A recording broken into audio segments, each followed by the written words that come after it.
Hi there, my name is Mary Hamer and I have ADHD. ADHD stands for Attention Deficit Hyperactivity Disorder, and it is one of the several diagnoses that I have. This is the first video of several that I'm going to be doing where I'm asking myself questions about my ADHD. I'll be doing another video series about my bipolar as well.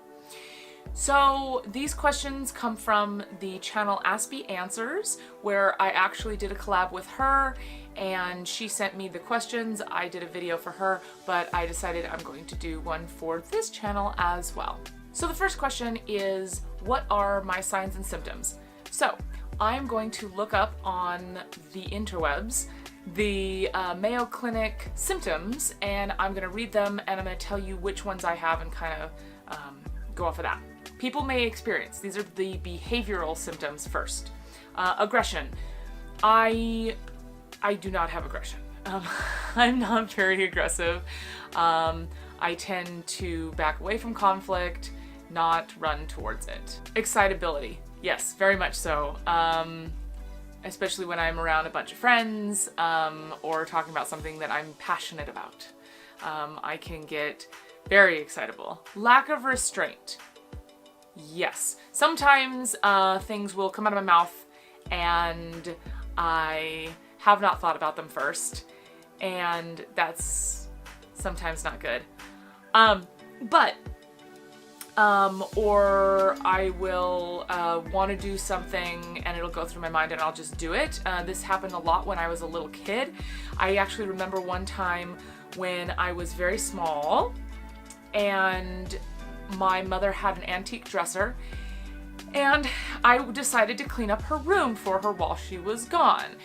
And I don't remember how old I was, but anyway, she had a pin, like a brooch, sitting on her antique dresser. You can probably see where this is going. So I decided to take the pin and I absentmindedly scratched my name, Mary, into the top of her antique dresser. When I had realized what I had done, I said, oh shoot, like I realized that I was going to be in very deep trouble and that I needed to apologize. So instead of telling my mom the moment she got home, instead I took that same pin and I scratched "I'm sorry" into the top, right next to my name. And then I drew a little stick figure of a little girl who was crying. So yes, lack of restraint. Sometimes I'll think about things or say things and or I'll say or do things without thinking about them first, or without being able to stop myself from doing those things. Fidgeting. I fidgeted more when I was younger. I don't fidget as much now, but it is definitely part of it as well. Hyperactivity. Yes. Again, I'll talk about what triggers I have later on, but just, yeah, it's hyperactivity is one of them. Impulsivity, I can have that. Irritability, I haven't had irritability in a long time, but I used to have it pretty often. Persistent repetition of words or actions. That's interesting. I've never heard that be associated with ADHD. But now that I think about it, sometimes I do have that a little bit. So when I was on Adderall, I stopped this one behavior that I know of that I do now that I'm off of Adderall. I'm on Wellbutrin instead, but I'll talk about that later. But when I was on Adderall, I would get out of the car and I would have my keys in my bag. I have a Prius, so it's keyless. And I'd have my keys in my bag. I'd get out of the car, I'd close the door, and then I'd lock it.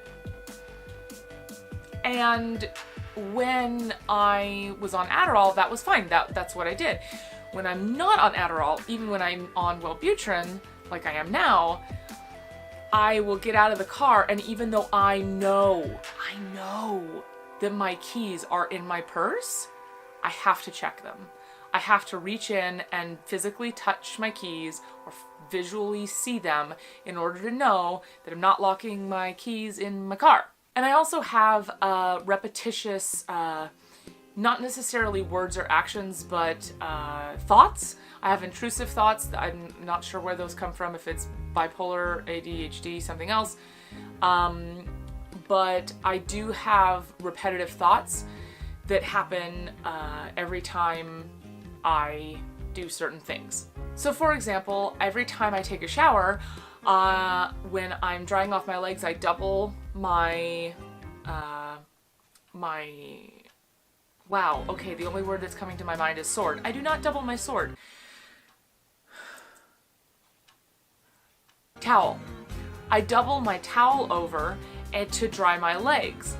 And I think about this one TED Talk that talked about how hydro something or others work, where if you double something and have 2 layers, that it soaks up water more efficiently.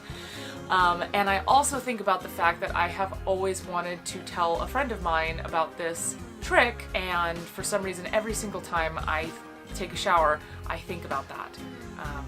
So yeah. Cognitive. Absent-mindedness. Huh. Yeah, maybe. I'm pretty aware now. When I was a kid, especially, I would daydream all the time and not get work done, and I would just stare off into nothing for hours, lost in my own little world. Difficulty focusing. Difficulty focusing, yes, absolutely. This kind of depends on what I'm focusing on. So if it's something that I'm actually interested in doing, then I am fine. I can concentrate on things if they're fast-paced enough, if they are something that I'm interested in, something that I find fun, I can concentrate. If it is not any of those things, no. I remember going to school, and I was in the GATE program, which is GATE, which is Gifted and Talented Education. So essentially, I was able to go at my own pace. So if I was ahead in certain classes or behind in certain classes, I was able to go to that level of schooling. So in like, what, 4th grade or something, I was already in like high school or college level reading, versus spelling, I was like the same year or behind. So you were able to do that in different topics. So what happened is, well, first off, we had a split class. So it was 3rd and 4th graders in one class, and then 5th and 6th graders in another. So when I was in 4th grade, I read The Secret Garden.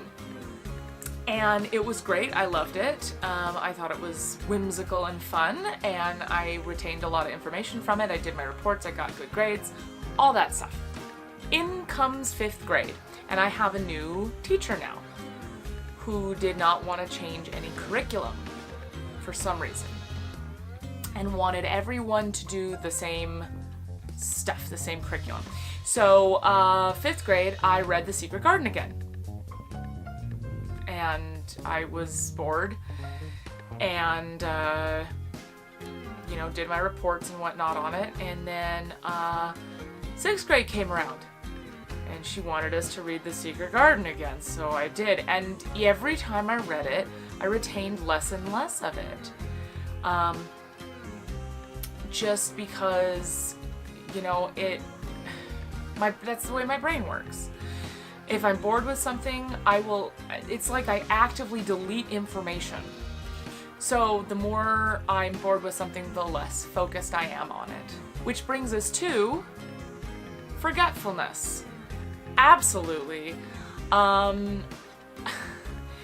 There was a time, I mean, it's the old thing of like, oh, you're ADHD, where are your keys, where are your shoes, where are your phone, where is your phone? And I forget things all the time.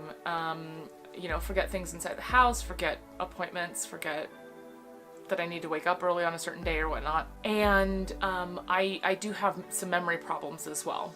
Problems paying attention. Yes. This is a difficult one for me because if I'm not interested in the thing, again, I will not pay attention. I have been in movies where the only thing to pay attention to is up on screen. There's nothing else to look at, there's nothing else to do, but if I'm not finding that movie engaging, my brain is off somewhere else. Which then brings us to short attention span. Yes. Which I think plays into the whole I need things to be novel and quick because I have a short attention span. If something is new and it's coming quickly at me, new thing, then I'm able to pay attention, I'm able to focus on it. I have what seems to be a shorter attention span, but really it's a short attention span just on a lot of little things. Mood category. Anger. Nope. I think I used to get angry more when I was a kid. This is another one of those things that kind of changed as I got older. I actually have a hard time getting angry, which is its own issue. Anxiety. Yes. I actually got really anxious recently and had to go back to my doctor, and I now have a prescription for propranolol, which is not an all-the-time anxiety pill. It is just as needed, and so if I feel an anxiety or panic attack coming on, I can take one of those pills, and within a certain amount of time, like, it'll start working and it'll bring me back down. I am trying to not take it, you know, often, and I don't, just because I also want to be able to regulate myself as much as possible. Boredom. Yeah, that has to do with short attention span and me not finding things interesting. So I guess I get bored of things easily, and that's when my attention span tanks. Excitement. I am easily excitable. We went over that already, but anyway, yes. Mood swings. Absolutely. I can never tell, of course, if it's coming from my ADHD or my bipolar. But I guess my bipolar gives me larger seasons of depression and mania and etc. Versus the ADHD probably gives me the weather, the smaller mood swings inside of that. Also common, depression. Yes, I absolutely have that. Again, I'm bipolar as well, so there you go. Or learning disability. I do not think I have a learning disability. I can learn very well. Again, it's just depending on if I find it interesting, new, novel, exciting. The other thing that is very closely tied to ADHD, but not necessarily the exact same thing, is executive function disorder. Some people say that people with ADHD have executive function disorder, and some people say that it's different, but in my experience, I experience a lot of the executive function issues. And I will talk about the executive functions in my next video. So thank you so much for watching, and don't forget to like, comment, and subscribe. And until next time, keep being awesome. Mwah!